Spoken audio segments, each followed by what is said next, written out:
प्रवचन की याद आती है। अगर हम बात करें काशी की, अगर हम बात करें अयोध्या की, मथुरा की, तो ये सभी हमारी सांस्कृतिक और हमारी आध्यात्मिक नगरियां रही हैं।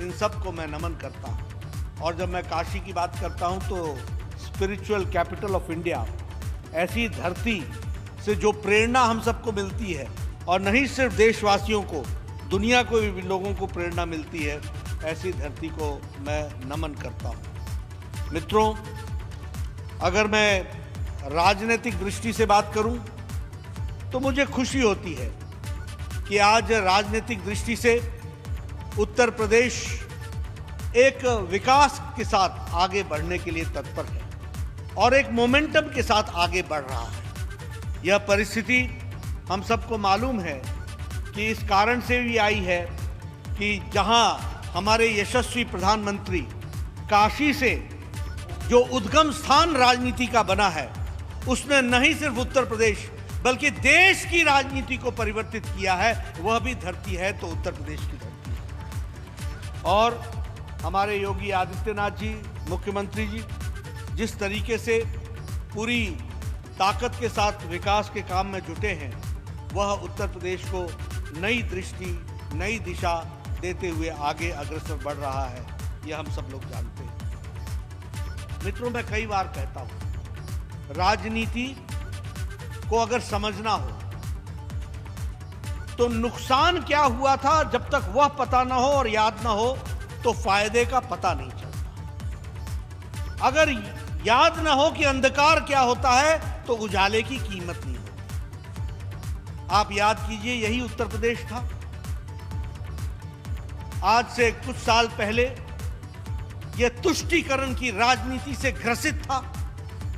यह तुष्टीकरण की राजनीति के जाल में जकड़ा हुआ था। यही उत्तर प्रदेश, अगर हम याद करेंगे तो जातीय आधार पर सत्ता को लेकर और सत्ता का दुरुपयोग करके किसी समाज के वर्ग को साथ देना और किसी समाज के वर्ग को प्रताड़ित करना, यह उत्तर प्रदेश का ऑर्डर ऑफ द डे हो चुका था। विकास नाम की चीज नहीं थी। जातिवाद, भाई भतीजावाद, भ्रष्टाचार, अनाचार, इसका अड्डा बना था तो उत्तर प्रदेश। और आज जब हम बात करते हैं तो हम ये गौरव के साथ कह सकते हैं कि Uttar Pradesh in the last 4 years has become a state. पिछले 4 साल में ये एक ऐसा प्रदेश बन गया है जो one of the leading states of the country बन करके खड़ा हुआ है। इस बात को हमको समझना चाहिए और इसलिए इन सारी चीजों को ध्यान में रखते हुए हम सब लोगों को राजनीतिक दृष्टि से आगे भी अपने काम को बढ़ाना चाहिए। मैं उत्तर प्रदेश की इकाई को, उत्तर प्रदेश की सरकार को और हमारी भारतीय जनता पार्टी के कोटि कोटि कार्यकर्ताओं को बधाई देना चाहता हूं, जिन्होंने जिला परिषद के चुनाव में और ब्लॉक प्रमुखों के चुनाव में बहुत अहम भूमिका अदा की है और सफलता दिलाई है। मुझे खुशी है कि 75 जिला परिषद की सीटों में 67 सीट्स भारतीय जनता पार्टी की झोली में गई। उसी तरीके से अगर हम पंचायत, जिला परिषद के साथ साथ हम ब्लॉक प्रमुखों की सीट्स की बात करें तो 825 सीटों में 648 सीटें भारतीय जनता पार्टी की झोली में गई। और अगर मैं उसको क्षेत्रवार बताऊं तो हमारा पश्चिम क्षेत्र में 85 सीटें हमने जीती, ब्रज क्षेत्र में हमने 112 सीटें जीती, कानपुर क्षेत्र में हमने 90 सीटें जीती, अवध क्षेत्र में हमने 136 सीटें जीती हैं और गोरखपुर में, काशी में 109 और गोरखपुर में 147 सीटें जीती हैं। मैं अपनी ओर से, अपने साथियों की ओर से और भारतीय जनता पार्टी के कोटि कोटि कार्यकर्ताओं की तरफ से उत्तर प्रदेश के नेताओं को और कार्यकर्ताओं को बधाई देना चाहता हूं कि उन्होंने ये सफलता दिलाई है। और जिसे हम कहते हैं लोकल सेल्फ गवर्नमेंट, उसमें अपने आप का स्थान स्थापित करके एक नए तरीके से विकास में अपना योगदान किया है। इसके लिए मैं आप सबको बधाई देना चाहता हूं और यह भी बताना चाहता हूं कि सिरे से सपा हो बसपा हो, इनको उत्तर प्रदेश की जनता ने नकार दिया है। इनको घर बैठने का संदेश दिया है। और हमें काम करने का संदेश दिया है। मैं इसके लिए बधाई भी देता हूं और साथ ही उत्तर प्रदेश के कार्यकर्ताओं को यह भी बताना चाहता हूं कि आप लोगों के ऊपर जो जिम्मेवारी आई है उस जिम्मेवारी को आप पूरी ताकत के साथ निभाएंगे, यह आशा रखते हुए आपको पुनः मैं बधाई देता हूं। मित्रों, कोरोना की चर्चा पिछले 1 साल में जितनी हुई है दुनिया में, उतनी कहीं भी और कभी भी नहीं हुई। हमें नहीं मालूम था कि यह बीमारी कैसे आएगी, हमें नहीं मालूम था कि इस बीमारी से कैसे लड़ा जाएगा, हमें नहीं मालूम था कि इसके असर क्या होंगे और इसके प्रभाव और दुष्प्रभाव क्या होंगे। लेकिन एक पूर्व स्वास्थ्य मंत्री के रूप में, जिसने प्लेग देखा हो, जिसने इबोला देखा हो, जिसने जीका वायरस देखा हो, जिसने निपा देखा हो, उसके सामने जब स्वास्थ्य की दृष्टि से कोरोना की चर्चा होती है तो जहां दिल भी कांपता है, वहीं प्रधानमंत्री, यशस्वी प्रधानमंत्री नरेंद्र मोदी जी की रणनीति ने इस कोरोना को और 130 करोड़ के देश को बचाया है, इस बात को भी हमको समझने की जरूरत है। और मैं कहने के लिए नहीं कह रहा हूं मित्रों, मैं तथ्य के आधार पर इन बातों को कहना चाहता हूं। आप देखिए क्या जनसंख्या है ब्रिटेन की, आप देखिए क्या जनसंख्या है अमेरिका की, आप देखिए यूरोप की क्या जनसंख्या है, और ये सब शक्तिशाली देश थे। हमारे से स्वास्थ्य के मामले में कहीं कहीं ज्यादा स्वास्थ्य की सुविधाओं से लैस थे, लेकिन इन लोगों ने भी कोरोना की पहली लहर में अपने आप को असहाय पाया। और मैं कई बार बोलता हूं, मीडिया में हर एक तरीके से आंकड़े रखे जाते हैं, स्वास्थ्य के आंकड़े पर मिलियन रखे जाते हैं, इस बात को ध्यान में रखना चाहिए। और जब मैं इस बात को कहता हूं तो अमेरिका की जनसंख्या जहां 32 करोड़ पर सीमित होती है, तो भारत की जनसंख्या 130 करोड़ की बनती है, इस बात को समझना चाहिए। जहां छोटे देश स्पेन, इटली, जर्मनी, इन्होंने अपने आप को लाचार पाया, वहां भारत को समय पर लॉकडाउन लगा करके प्रधानमंत्री मोदी जी ने इस देश को कोरोना से लड़ने के लिए तैयार किया, इस बात को भी हमको समझना चाहिए। और मैं चाहता हूं कि राजनीतिक कार्यकर्ता की दृष्टि से ये सारी बातें हम सबको बतानी चाहिए। जब कोरोना आया था तो हमारे पास एक टेस्टिंग लेबोरेटरी थी, और वो भी national institute of virology Pune में हुआ करती थी। आज हमारे पास लगभग 2500 टेस्टिंग लेबोरेटरीज मौजूद हैं। उस समय हम कोरोना की 1500 टेस्टिंग कर पाते थे, 1500। आज हम प्रतिदिन 25 लाख टेस्टिंग कैपेसिटी भारत की बनी है, इस बात को समझना चाहिए। और ये मैं आंकड़े इसलिए बता रहा हूं कि कहां 1500 और कहां 25 लाख प्रतिदिन के हिसाब से हमारी टेस्टिंग कैपेसिटी बढ़ी है। आज हमारी आइसोलेशन बेड 14 लाख हो गए, आज हमारी आईसीयू बेड्स लगभग 90,000 हो गए। इन बातों को हमको समझना चाहिए। और जब मैं उत्तर प्रदेश की बात करता हूं तो मुझे खुशी होती है कि आप लोगों ने, योगी जी ने test treat strategy, test trace and treat strategy, यानी पहले टेस्ट करो, फिर ट्रेस करो और ट्रेस करके उनको ट्रीट करो, इस स्ट्रैटेजी को अडॉप्ट करते हुए आज हम कह सकते हैं कि आपने 5 करोड़ 70 लाख सैंपल्स की टेस्टिंग की है, जो अपने आप में रिकॉर्ड है, इस बात को समझना चाहिए। यह उत्तर प्रदेश ने किया है। अगर मैं टेस्टिंग कैपेसिटी पर डे की बात करूं तो 1,50,000 यानी 1.5 लाख टेस्टिंग आप प्रतिदिन कर रहे हैं एक स्टेट में, इस बात को हमको समझना चाहिए। लगभग 1260 टेस्टिंग आपने सेंटर्स बनाए हैं। उत्तर प्रदेश ने बहुत ही अच्छा काम किया है, उसके लिए भी मैं बधाई देना चाहता हूं। और मैं यहां यह भी बताना चाहता हूं कि उत्तर प्रदेश की प्रशंसा नहीं सिर्फ देश में हुई है, कल उत्तर प्रदेश की प्रशंसा और उत्तर प्रदेश के मुख्यमंत्री की प्रशंसा आदरणीय प्रधानमंत्री जी ने भी काशी में किस तरीके से उत्तर प्रदेश का काम हुआ है, इसके बारे में उन्होंने अपने वक्तव्य में रखा है, बताया है। लेकिन मैं तो ये भी कहूंगा कि जब उत्तर प्रदेश की प्रशंसा की बारी आती है तो हमारे ऑस्ट्रेलिया के क्रैग किली जो सांसद हैं, वह भी उत्तर प्रदेश की प्रशंसा करने में पीछे नहीं रहते, और वह भी उत्तर प्रदेश के मुख्यमंत्री योगी जी की प्रशंसा करते हैं। क्या कहते हैं? The Indian state of Uttar Pradesh, any chance they could loan us their chief minister Yogi Adityanath to release the ivermectin sort of mess our hopelessly incompetent state premiers have created। यानी अपने देश के प्रधानों को एक तरीके से प्रताड़ित करते हुए ये कहते हैं कि अगर उत्तर प्रदेश का मुख्यमंत्री हमें मिलता और वो इस बात को संभाल पाता तो बहुत ही अच्छा होता। ये बात उन्होंने कही है। यह क्या बताता है? यह बताता है कि दुनिया भी मान रही है। और मैं मित्रों हमेशा एक बात कहता हूं, भारत देश को कभी भी किसी देश के साथ कंपेयर मत करो। मैं जब इंटरनेशनल फोरम्स में जाता था तो मैं कहता था don't compare India with any country. कौन से कंट्री के क्या कंट्रीज हैं?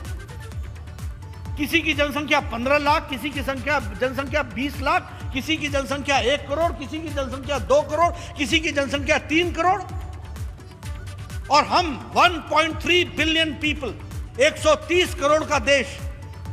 जब हम ये संख्या बताते हैं दुनिया को और हम ये कहते हैं कि आपके यहां जो भी कार्यक्रम चल रहे हैं उन कार्यक्रमों में तो हमारे उत्तर प्रदेश में कानपुर और इलाहाबाद और लखनऊ की जनसंख्या ही उनके बराबर हो जाती है, इस बात को समझना चाहिए। इसलिए मित्रों, हमारी व्यवस्था, हमारे तौर तरीके, हमारे काम करने के तरीके, और ये दुनिया को बताना चाहिए, उत्तर प्रदेश की जनता को भी बताना चाहिए कि जब हम कोई कार्यक्रम अपने हाथ में लेते हैं तो वह कार्यक्रम किस प्रकार के होते हैं, उसको हमको समझना चाहिए।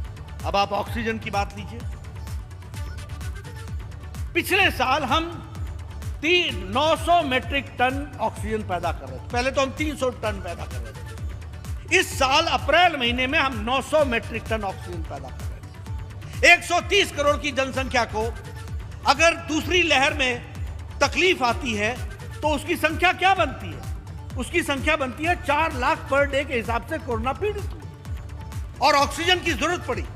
लेकिन इस देश का कमाल देखिए कि प्रधानमंत्री मोदी जी ने एक हफ्ते के अंदर 900 मैट्रिक टन ऑक्सीजन को 9,446 मैट्रिक टन तक पहुंचा दिया। इस बात को समझना चाहिए, एक हफ्ते के अंदर। यह छोटी घटना नहीं है। मैं चाहता हूं मीडिया वाले इसको नोट करें, मेरे आंकड़ों को नोट करें और वो जानकारी हासिल करें कि जो मैं बोल रहा हूं वो तथ्य के आधार पर बोल रहा हूं कि नहीं बोल रहा हूं। ये छोटी घटना नहीं है। 900 मैट्रिक टन से 9,000 मैट्रिक टन तक पहुंचाना, और एक हफ्ते के अंदर जल से, थल से, नभ से, तीनों रास्ते से ऑक्सीजन लोगों के, जनता के द्वार पर पहुंचाया गया। और ये तब पहुंचाया गया जब दिल्ली में बैठे हुए कुछ लोग राजनीति कर रहे थे। जिनको 400 मैट्रिक टन की जरूरत थी वो 900 की आवाज बना रहे थे और कोर्ट का दरवाजा खटखटा रहे थे। सारे विषय दूध का दूध, पानी का पानी होगा, इस बात को हमको ध्यान में रखना चाहिए। लेकिन आपको मालूम है भारत के वायुयान ने 1400 सॉर्टीज की हैं, 1400 उड़ानें भरी हैं सिर्फ ऑक्सीजन को पहुंचाने के लिए। आपको मालूम है कि हमारे शिप्स लगे हैं, आपको मालूम है कि ऑक्सीजन एक्सप्रेस चली है।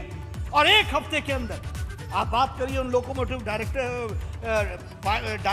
ड्राइवर से, किस तरीके से उन्होंने बिना भोजन किए हुए, बिना खाना खाए हुए, बिना नींद लिए हुए अपने ऑक्सीजन एक्सप्रेस को अपने गंतव्य स्थान पर पहुंचा करके लोगों को ऑक्सीजन पहुंचाई है। ये हमको समझना चाहिए। ये भारत देश की ताकत है जिसको समझना चाहिए। फ्रॉम 900 to 9,000 मैट्रिक टन, इस बात को हमको समझना चाहिए। उसी तरीके से अगर मैं ऑक्सीजन टैंकर्स की बात करूं, 1040 टैंकर्स थे, आज हमारे पास 1681 टैंकर्स। उस समय हमारे ऑक्सीजन सिलेंडर्स 4 लाख थे, आज हमारे ऑक्सीजन सिलेंडर्स 11 लाख यूनिट्स हैं। और उसी तरीके से क्रायोजेनिक टैंक्स स्टोर करने की कैपेसिटी हमारी 900 टैंक्स की बनी है, इसको भी हमको समझना चाहिए। और मित्रों, मैं ये बताना चाहता हूं, प्रधानमंत्री पीएम केयर फंड से 1500 पीएसए प्लांट्स लग रहे हैं, 1500, और ये 1500 प्लांट्स आपके उत्तर प्रदेश के हर शहर में लग रहे हैं। मैं सांसदों से निवेदन करूंगा, मैं विधायकों से निवेदन करूंगा, मैं जनप्रतिनिधियों से निवेदन करूंगा कि जहां जहां ये पीएसए प्लांट्स हॉस्पिटल में लग रहे हैं, ये जुलाई और अगस्त महीने में लगने हैं। इसके लिए पीएम केयर फंड से खर्च किया जा रहा है। आप में से कोई भी राजनीतिक कार्यकर्ता बिना इन स्थानों पर गए हुए अपनी जिम्मेवारी को बिना निभाए हुए वो नहीं रहेंगे, वो उसको पूरा करेंगे और अपनी नजरों में पीएसए प्लांट, ऑक्सीजन का प्लांट आपके हॉस्पिटल में ठीक ढंग से लगे, इसकी चिंता करेगा तो भारतीय जनता पार्टी का कार्यकर्ता करेगा। ये मैं आपसे निवेदन करना चाहता हूं। मित्रों, अगर मैं उत्तर प्रदेश में बात करूं तो आपके यहां 416 प्लांट्स लगने हैं, 300 प्लांट्स पर काम चल रहा है।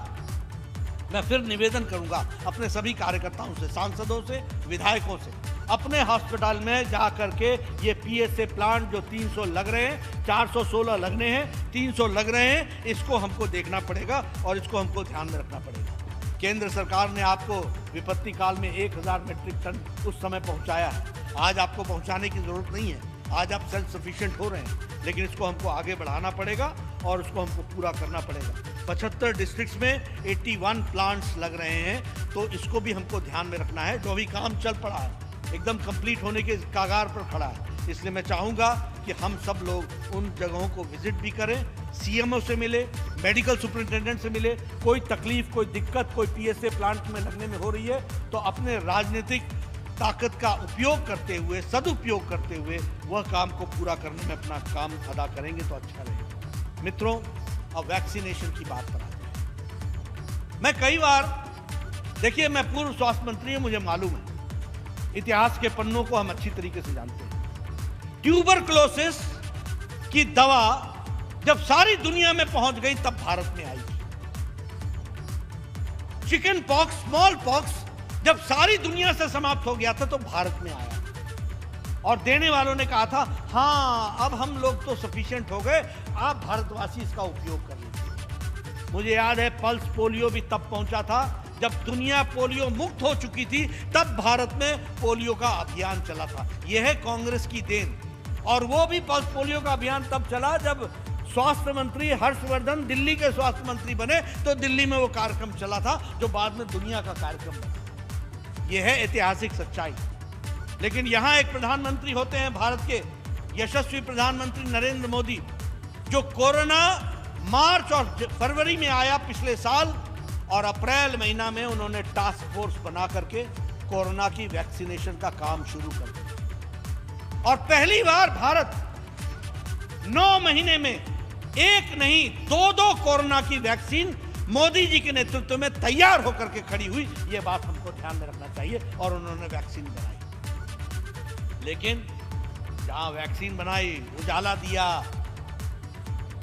नई उम्मीद भारत के 130 करोड़ की जनता को एक नया गौरव प्रदान किया, वहीं हमारे देश के कुछ नेता जिनकी बंद बुद्धि, मंद बुद्धि, छोटी बुद्धि क्या जवाब दे रही थी? वो कह रहे थे ये वैक्सीनेशन, ये we are not, we should not be treated as something like rats. हमें उस तरीके से नहीं ट्रीट करना चाहिए। We are not pygmies, we are not guinea pigs. ये शब्दावली नेताओं ने पैदा की और ये भी कहा कि इसका 3rd ट्रायल नहीं हुआ है। यह भी कहा कि हमको मौत के साए में मत धकेलो। ये काम भारत के विपक्ष के नेताओं ने किया है। और आपके उत्तर प्रदेश के नेता ने तो इसको बीजेपी की वैक्सीन बता दी। ये दीगर बात है कि उनके पिताजी ने वो वैक्सीन लगाई और अपने पिताजी के लगाने के बाद बेटे राम भी तैयार हो गए। मित्रों, मैं एक बात कहना चाहता हूं, उन्होंने ऐसे वक्तव्य दे करके अपना स्तर बताया है, किसी और का स्तर नहीं बताया। इनके चश्मे और इनका फ्रेम कितना छोटा है कि एक प्रधानमंत्री भारत के उद्यमियों को प्रेरित करता है, भारत की पूरी ताकत लगाता है, आर्थिक रूप से पूरी ताकत देता है कि भारत अपना वैक्सीन बनाए और 130 करोड़ की जनता के लिए जनवरी 16 को वैक्सीन का कार्यक्रम शुरू कर देता है। और एक तरफ एक नेता इसको बीजेपी की वैक्सीन बताता है। यह उन नेताओं के स्तर को प्रतिलक्षित करता है जिनकी इतनी छोटी सोच हो। वो उत्तर प्रदेश जैसे प्रदेश को संभालेंगे, जो उत्तर प्रदेश जो देश को दिशा देने वाला प्रदेश है, उसके नेता बनने का मन में इच्छा पालते हैं। ऐसे लोगों को मुंह तोड़ जवाब उत्तर प्रदेश की जनता ने दिया है, आगे भी देगी, इस बात को उनको बताना चाहता हूं। मित्रों, वैक्सीनेशन का जहां तक सवाल है, आज हम 6 से 7 करोड़ वैक्सीनेशन बना रहे हैं। सितंबर महीने तक हम 40 करोड़ के आसपास वैक्सीनेशन बना लेंगे और दिसंबर महीने तक हमारे सारे वैक्सीन मिला करके हम 135 करोड़ वैक्सीन तक हम पहुंच जाएंगे। और मैं इसका रोड मैप भी आपको बता देता हूं। कोविशील्ड दिसंबर महीने तक 50 करोड़ वैक्सीन बना लेगी, कोवैक्सीन 40 करोड़ वैक्सीन बना लेगी। देश में लगभग 5 लाख स्ट्रीट वेंडर्स हैं, 50 लाख स्ट्रीट वेंडर्स हैं, उनको 10-10 हज़ार रुपए देना है। हम सब लोगों की ये जिम्मेवारी बनती है कि हम सारे जो भी रेहड़ी वाला, फेड़ी वाला, ठेला वाला, इन सब लोगों को संपर्क करें, उनको बताएं कि प्रधानमंत्री मोदी जी ने तुम्हारे व्यवसाय के लिए 10,000 रुपए की व्यवस्था की है। उनको जोड़े, उन तक ये पैसा पहुंचे और वह इन पैसों का उपयोग कर सके, यह करना हमारी जिम्मेवारी होगी। मित्रों, 2014 से पहले कृषि का बजट 1,21,000 करोड़ था। आज 2 करोड़ 11 लाख कृषि का बजट हो गया, जस्ट डबल। किसान नेता बोलते थे, करते नहीं थे, ये करके दिया है, ये हमको ध्यान में रखना चाहिए। उसी तरीके से प्रधानमंत्री किसान सम्मान निधि, इसमें लगभग 10 करोड़ किसानों को 1,36,000 करोड़ रुपए दिया गया। और उसी तरीके से जो 14 मई को 8वीं किस्त दी गई, उसमें 9.5 करोड़ किसानों को लगभग 19,000 करोड़ रुपए रिलीज हुआ है, यह हमको ध्यान में रखना है। उत्तर प्रदेश में 2 करोड़ 80 लाख फार्मर्स को इसका लाभ मिला है, 2 करोड़ 80 लाख फार्मर्स को इसका लाभ मिला है और 52,000 करोड़ रुपए में 8वीं किस्त खर्च की गई है उत्तर प्रदेश में, जो सीधे उनके खाते में गया है। कितने लोगों के खाते में गया है? 2 करोड़ 80 लाख किसानों के खाते में 52,000 करोड़ रुपए उनके खाते में सीधे गया है। यह उत्तर प्रदेश की मैं कहानी सुना रहा हूं। उसी तरीके से अगर हम देखें कि उत्तर प्रदेश में 2018-19 में 10,883 करोड़ खर्च हुआ, 2019-20 में 14,185 करोड़ खर्च हुआ और 2020-21 में इनको फार्मर्स को 14,185 करोड़ दिया गया। यह हमको ध्यान में रखना चाहिए। हम प्रधानमंत्री किसान सम्मान मानधन योजना की बात कर रहे हैं, यानी बहुत ही कम प्रीमियम में 3,000 की पेंशन लगाने का। कभी हमने सोचा था कि किसान को पेंशन मिलेगी? कभी सोचा था? 3,000 रुपए उनको पेंशन देने का काम, इस बात को भी लिया गया। उसी तरीके से फर्टिलाइजर में सब्सिडी दी गई। पहले तो नीम कोटेड फर्टिलाइजर बनाया गया। पहले जब फर्टिलाइजर बांटा जाता था तो वहां लाठी चार्ज होती थी क्योंकि वो ब्लैक होता था, लेकिन प्रधानमंत्री जी ने नीम कोटेड फर्टिलाइजर करके किसानों के लिए फर्टिलाइजर की पूरी बहुतायत पहुंचा दी और 2,400 की बोरी 1,200 में दी जा रही है। 1,200 रुपए प्रधानमंत्री मोदी जी दे रहे हैं किसानों के लिए, यह हमको समझना चाहिए। यानी अगर आपके पास 2,400 हैं तो आप 2 बोरी खरीद के जा सकते हो, जो पहले 1 बोरी आप 2,400 में खरीदते थे, अब 1,200 में आपको मिल रही है। तो 1 बोरी मोदी जी की तरफ से आपको मिल रहा है। पर ड्रॉप मोर क्रॉप, इस काम को भी हम लोगों ने पूरी ताकत से जोड़ा है। उसी तरीके से लगभग 22 करोड़ लोगों का सॉइल हेल्थ कार्ड बन चुका है, यह काम हुआ है। स्वामित्व योजना के तहत आपको मालूम है, आज से पहले किसान की जमीन पर बना हुआ मकान, इस पर कभी भी लोन नहीं मिलता था। ये प्रॉपर्टी राइट्स में नहीं आता था, इसकी प्रॉपर्टी नहीं मिलती थी और इससे आपकी आमदनी के बारे में आपकी योजना नहीं चलती थी। लेकिन प्रधानमंत्री मोदी जी ने स्वामित्व योजना चलाया है। ड्रोन के माध्यम से आपका खसरा नंबर, आपकी जमीन, उसको नापी जा रही है और नापने के साथ साथ उस पर बिल्डिंग जो खड़ी है वो कितने मीटर पर खड़ी है, यह उसमें से निकाला जा रहा है और आपको उसका प्रॉपर्टी राइट्स दिया जा रहा है ताकि आप उस पर लोन ले सको और वह आपकी झगड़े निपटाने के लिए एक योजना के तहत काम हो रहा है। और लगभग 7 लाख बेनिफिशियरीज स्वामित्व योजना में इसमें काम कर चुके हैं और अभी सर्वे 46,652 विलेजेस में काम चल रहा है और आपके यहाँ जो प्रॉपर्टी राइट्स डिस्ट्रीब्यूट हुआ है उसमें 5015 विलेजेस में काम चला है, 166 डिस्ट्रिक्ट में ये काम चल रहा है। इस तरीके से स्वामित्व योजना को भी आगे बढ़ाने का काम किया गया है। मित्रों, स्वास्थ्य मंत्री होने के नाते आयुष्मान भारत पर चर्चा करना मेरी जिम्मेवारी बनती है। आप सब लोग जमीन से जुड़े हुए लोग हैं। आप बताइए, किसी गरीब आदमी को अगर बाईपास सर्जरी करानी पड़ जाए तो क्या उसकी जमीन नहीं बिक जाती थी? क्या ऐसे लाखों करोड़ों लोग नहीं थे जो बिना इलाज के या तो इस दुनिया को छोड़ गए या इलाज कराते कराते अपनी जमीन गिरवी रख गए? क्या आपने देखा कि उन्होंने अपनी बीमारी के साथ अपनी जिंदगी व्यतीत कर दी और यह कहा कि यह तो ईश्वर की मर्जी है, इसी कारण से हम ऐसा कर रहे हैं? लेकिन हां, आजाद भारत में प्रधानमंत्री मोदी जी का इंतजार था। प्रधानमंत्री मोदी जी ने आयुष्मान भारत लागू किया। 10 करोड़ 74 लाख परिवारों को, 55 करोड़ लोगों को 5 लाख रुपए का सालाना हेल्थ कवर दिया। इस बात को हमको समझना चाहिए। यह छोटी घटना नहीं है, मैं बार बार बताने की कोशिश कर रहा हूं। मित्रों, 55 करोड़ का मालूम है, अमेरिका का इलेक्शन होता है, चाहे डोनाल्ड ट्रंप हो, चाहे ओबामा हो, चाहे बाइडेन हो, सब हेल्थ सिक्योरिटी की बात करते हैं। कितनी संख्या है इनकी? 32 करोड़। और जब हम बात करते हैं, मोदी जी बात करते हैं आयुष्मान भारत को, तो याद रखना, सारा अमेरिका, सारा कनाडा, सारा यूरोप, सारा मेक्सिको, इस सारे को मिला लो तो भारत का आयुष्मान भारत बनता है। इस बात को हमको समझना चाहिए। 10 करोड़ 74 लाख परिवार, 55 करोड़ लोग, 5 लाख रुपए का सालाना कवरेज, 2000 किस्म के ऑपरेशन करने की सुविधा, यह प्रदान आयुष्मान भारत ने की है। और आपको जानकर के खुशी होगी कि इसका लाभ 1 करोड़ 80 लाख लोगों ने अभी तक उठा लिया है। और भारत सरकार ने, मोदी जी ने इस पर 23,000 करोड़ रुपए खर्च कर दिए। उत्तर प्रदेश की बात करें तो 1 करोड़ 18 लाख लोग इसके बेनिफिशियरी है। 1 करोड़ 18 लाख। और ये कौन है 1 करोड़ 18 लाख? रेडी वाला, फेड़ी वाला, रिक्शा वाला, ठेला वाला, auto rickshaw driver, maid servant, जो घर में काम करती है महिला, ये हमारे रैग पिकर्स जो कूड़े में से प्लास्टिक इकट्ठा करते हैं, ऐसे गरीब लोग, इनको 5 लाख रुपए का हेल्थ कवरेज दिया है।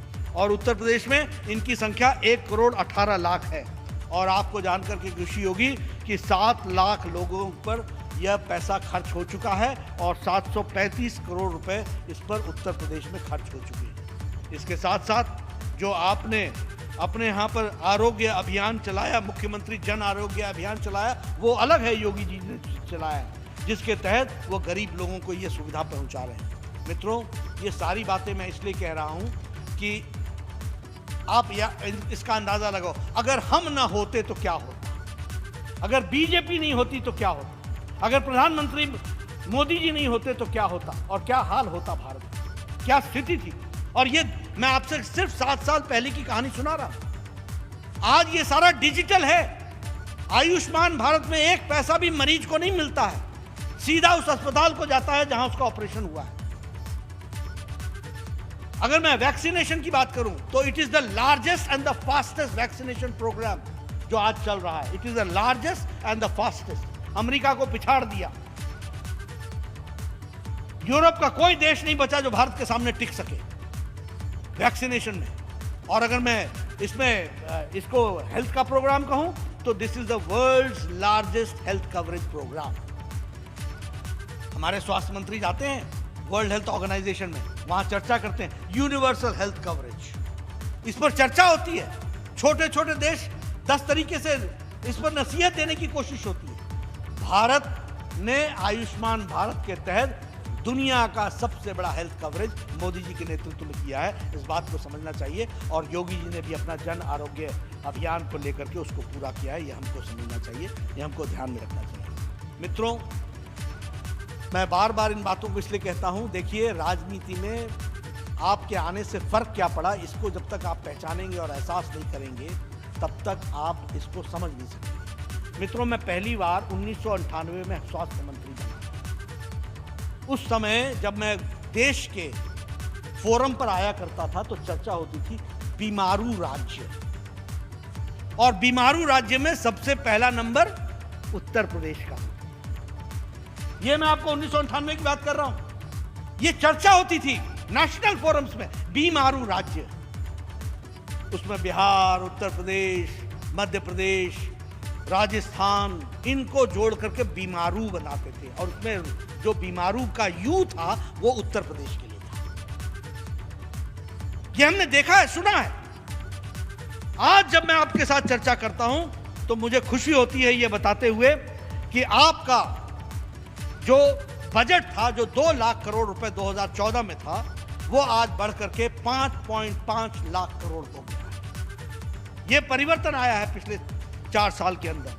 आपका जो वैट का कलेक्शन था वो 49,000 करोड़ था, आज वो बढ़ करके 12,000 करोड़ रुपए हो गया है। 49,000 करोड़ से बढ़ करके 12,000 करोड़ रुपए हो गया। उसी वैट का 49,000 करोड़ हो गया, 12,000 से बढ़ करके, सॉरी। उसी तरीके से जीडीपी में आपका योगदान 10.90 लाख करोड़ था, आज आपका जीडीपी में योगदान 21.73 लाख करोड़ हो गया है। आप Uttar Pradesh ease of doing business में दूसरे रैंक पर आज उत्तर प्रदेश खड़ा हो गया है, दूसरे रैंक पर। ये उत्तर प्रदेश जहां माफिया, गुंडागर्दी, जातिवाद के दंगे, हर एक तरीके के दंगे, इसके लिए उत्तर प्रदेश जाना जाता था, बीमारू का यू था, वो आज ईज ऑफ डूइंग बिजनेस में सेकंड रैंक पर आकर के खड़ा हो गया। उसी तरीके से आपकी per capita income per year जो 2014-15 में 47,116 थी, वो बढ़ करके 94,495 हो गई। मैं चाहूंगा कि मीडिया वाले मेरे आंकड़े नोट कर लें, चर्चा करें। हम आंकड़ों के आधार पर चर्चा करते हैं, हवा में बात नहीं करते। ये पर कैपिटा इनकम आज आपकी 47,116 से बढ़कर 94,495 प्रति साल हो गई है। उसी तरीके से एम्प्लॉयमेंट 4 लाख से बढ़कर के 4 लाख लोगों को गवर्नमेंट ने 4,19,000 लोगों को एम्प्लॉयमेंट दिया है। 90,000 यूथ को अभी एम्प्लॉयमेंट अगले 4 महीने में दिया जाएगा, इसकी योजना बनी है।